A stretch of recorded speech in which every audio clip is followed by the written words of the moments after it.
The 1990s was full of witty, pop culture trends and events that would be referenced and remembered for decades to come. Things such as slangs, trends, music, sports, TV shows, movies, and politics. And with politics came one of the strangest ideas for a video game to ever hit consoles. A game that many wouldn't even believe existed had it not been for a few article scans and a recent prototype surfacing. And so in today's video, I'll be discussing Socks the Cat Rocks the Hill. Bill Clinton, former President of the United States from 1993 to 2001, was the owner of a black and white spotted cat by the name of Socks. This adopted cat became a mascot, so to speak, during the Clinton administration. His likeness hosted the children's version of the White House website. And after Clinton left office, Socks stayed with former Clinton Secretary Betty Currie. In 1993, development studio Real-Time Associates and publishing studio Kaneko decided to take on an interesting attempt at a multi-platform game that was to be released for both the Sega Genesis and the Super Nintendo. They wanted to make a quirky platformer with references to pop culture of the 1990s. Their main focus was Socks the Cat. The Socks the Cat's name was not owned by the Clinton family, but rather a fan club known as the Presidential Socks Partnership. Kaneko would later purchase the license from the fan club, with the profits going to the Humane Society of the United States, as well as Hillary Clinton's favorite charity, the Children's Defense Funds. Socks the Cat Rocks the Hill was unveiled at the Consumer Electronics Show on June 2, 1993 in Chicago. Kaneko would also go on to show off a few other games featuring cartoonish mascots such as Chester Cheetah and Fido Dido. During the convention, no specific release date was given, but a window of fall 1993 and January of 1994 was announced for the Super Nintendo, while a November 1994 release date was given for the Sega Genesis version. The premise of the game would have began with Socks the Cat observing foreign spies stealing nuclear launch missile units in the basement of the foreign embassy. And so he decides to go on a journey to infiltrate the spies and save America.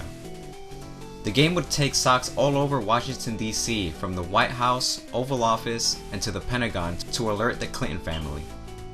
Enemies in the game consisted of spies, politicians, the United States Secret Service, and even news reporters. The bosses of the games were former political figures such as Gerald Ford, Ross Perot, and Jimmy Carter. Now, Kaneko originally wanted to make two completely different versions of the game for the Sega Genesis and for the Super Nintendo. In a few articles, the game was known as Socks the Cat Rocks the House. It is assumed by many that the title Rocks the House was attributed to the Sega Genesis version, while the Rocks the Hills title was given to the Super Nintendo version. Reviews for Socks the Cat started to show up in magazines between June and July of 1994, stating that the game has reached completion. Reviews from Nintendo Power, Electronic Gaming Monthly, and GamePro have all been written, published, and released to the public. Nintendo Power found that the boss characters to be humorous but criticized the poor controls. GamePro found that the game was easy and thought that the controls would take practice but prove effective. Electronic Gaming Monthly reviewers gave an average score of 5.8 out of 10, calling it a cute run and jump claw enemy type of game. Now, even though this game was completed, it was cancelled before it hit the stores. Unfortunately, Kaneko closed its doors before the game was set to release. Many believe this to be the reason why it was not released or picked up by another studio.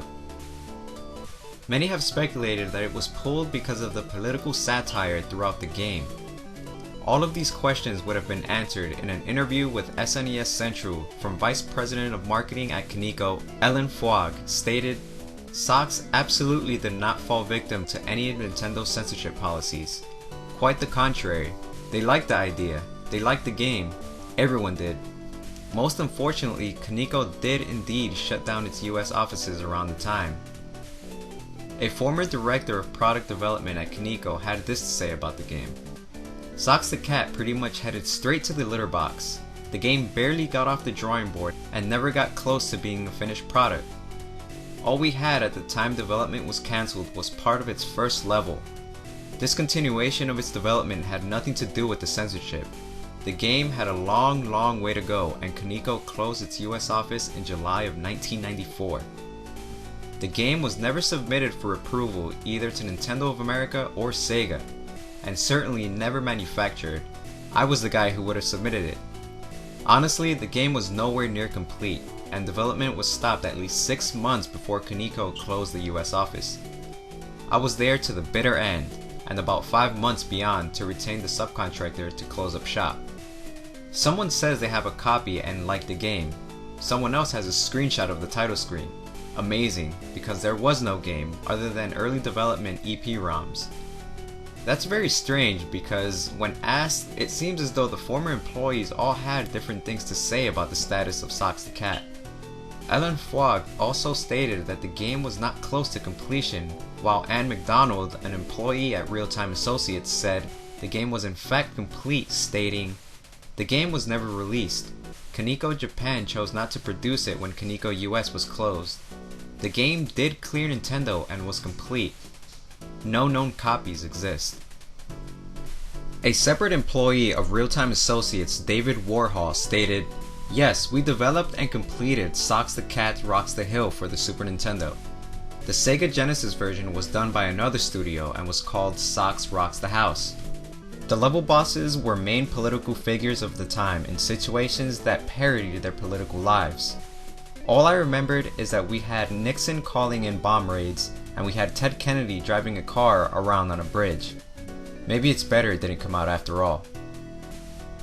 So as you can see, these two companies seem to not have a strong communication line between the two. Even though the companies may be talking about different versions of the game, this game has in fact been proven to exist. Now, only one prototype of this game is known to exist, and it is owned by a well-known retro game collector by the name of Jason Dream TR Wilson. Now, Dream TR is no stranger to rare prototypes, as that's his specialty. He is also the proud owner of both a gold and gray Nintendo World Championship cart, as well as stadium events, Nintendo Campus Challenge, and an array of other extremely rare prototypes. Many people were speculating whether or not he actually had the cart, so what he did was had a friend upload a blurry video of Socks the Cat to YouTube. He said the video was made blurry on purpose in order to troll. He's gained a bit of bad reputation as of late due to the fact that he refuses to dump the ROM of this game because he says it would devalue the cart itself. Now, it is said that another collector actually purchased this prototype cart from Dream TR with the intentions of dumping the ROM, but has yet to do so. And that is all for this episode of Unreleased Games. Thank you all for watching. Check out some of my other videos if you like. And also, check out Unseen64. Unseen64 is an archive for beta and cancelled video games led by collective gamers from all over the world. If you'd like to help out, check them out at unseen64.net/help. And I'll see you all next time.